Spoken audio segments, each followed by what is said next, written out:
Sarah Mitchell stood in her childhood bedroom, staring at the cream-colored wedding invitation that had arrived 3 weeks ago.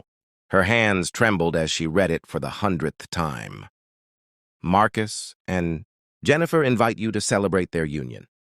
Marcus, her ex-fiancé, Jennifer, her former best friend. The wedding was in 2 days, and despite every fiber of her being screaming to throw the invitation away, she knew she had to go. Her entire family would be there.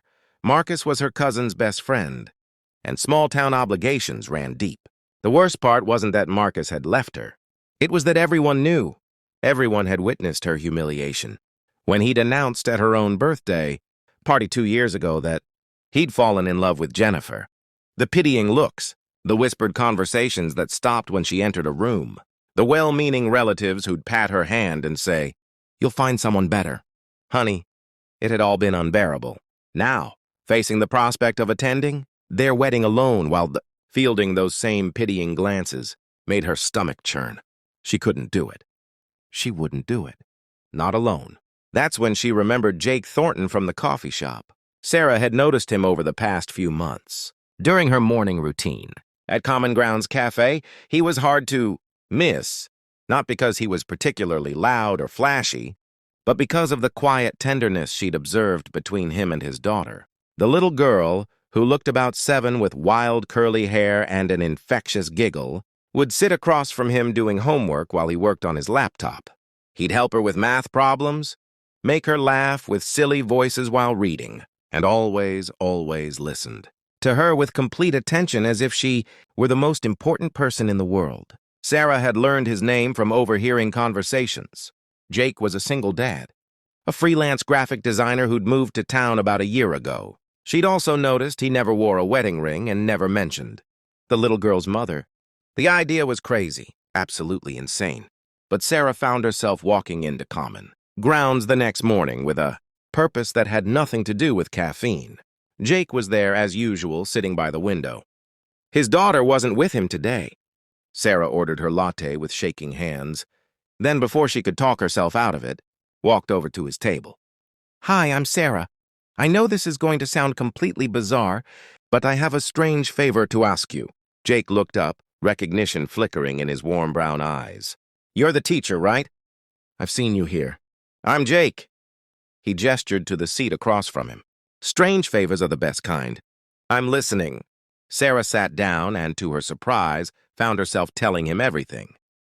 About Marcus, about Jennifer, about the wedding and the small-town scrutiny she couldn't escape. "I need a date," she finally said. "Not a real date. Just someone to come with me so I don't look like the pathetic ex-fiancé, sitting alone while he marries my former best friend. I know it's ridiculous to ask a stranger, but—" "I'll do it," Jake interrupted, a gentle smile on his face. Sarah blinked. "Just like that? You don't even know me. You help kids learn to read. I've heard you talking with parents here about their children's progress. You recommended that picture book to the mom last week whose son was struggling with confidence." He shrugged. "That tells me enough. Besides, everyone needs someone in their corner sometimes. When's the wedding?" "Tomorrow, at 2 o'clock. Jake pulled out his phone, checked something, then nodded. "My daughter Emma will be with my parents this weekend. I'm free. Text me the address." The next day, when Jake picked Sarah up, she almost didn't recognize him. Gone were the casual jeans and hoodies. He wore a perfectly tailored navy suit. That made him look like he'd stepped out of a magazine. But what struck her most was the kindness in his eyes when she opened the door in her pale blue dress, fighting back tears of anxiety. "You look beautiful," he said simply. "And you're stronger than you think." "Let's go show them." The wedding was exactly as painful as Sarah had imagined. The moment she walked into the church with Jake's hand resting gently on her back, heads turned. She saw her mother's surprised face, her aunt's raised eyebrows, and worst of all, Marcus's shocked expression. But Jake was extraordinary. He stayed close, made her laugh with whispered observations, and treated her with such genuine care that people around them started smiling. During the reception, when Marcus's mother came over with that familiar pitying expression, Jake smoothly intercepted. "You must be so proud," he said warmly.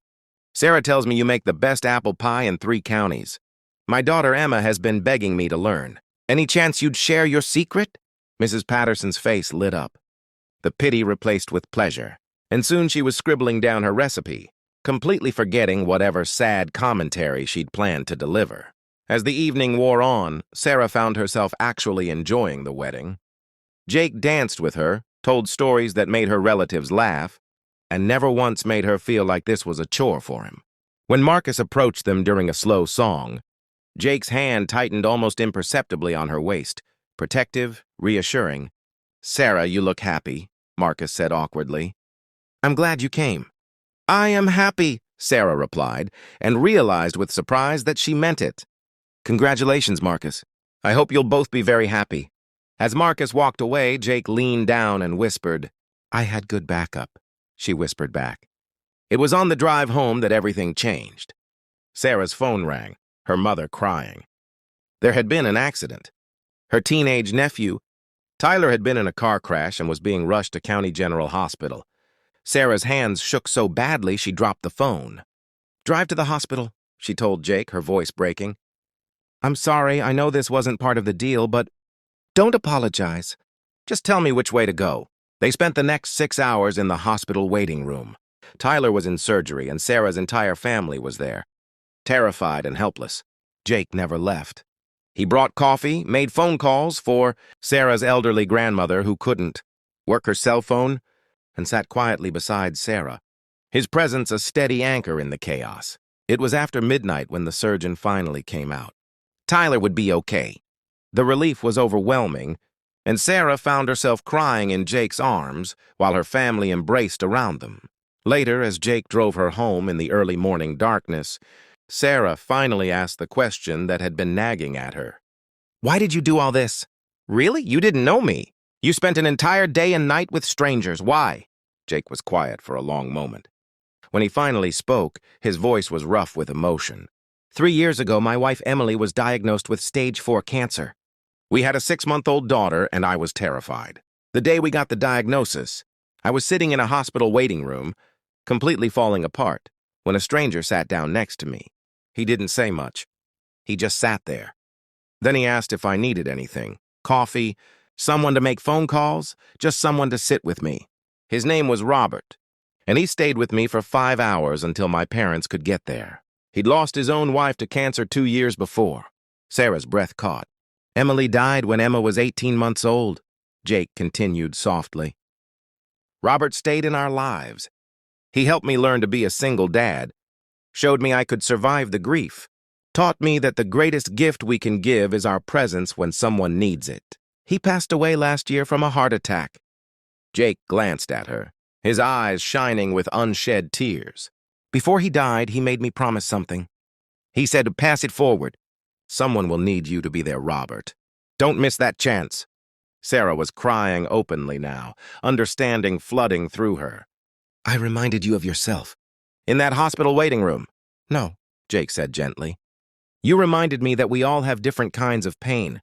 You were facing your own kind of surgery yesterday, cutting away the shame and hurt of betrayal. You needed someone in your corner. How could I say no to that?" They sat in Sarah's driveway as dawn began to break, talking until the world turned pink and gold. Jake told her about Emma, about the joy and terror of single parenthood, about learning to live with grief while still finding happiness. Sarah told him about her work with struggling readers, about her own family, about the dreams she'd set aside when Marcus left. "Can I see you again?" Jake finally asked. "A real date this time? Maybe Emma could come too. She'd love to meet a reading teacher.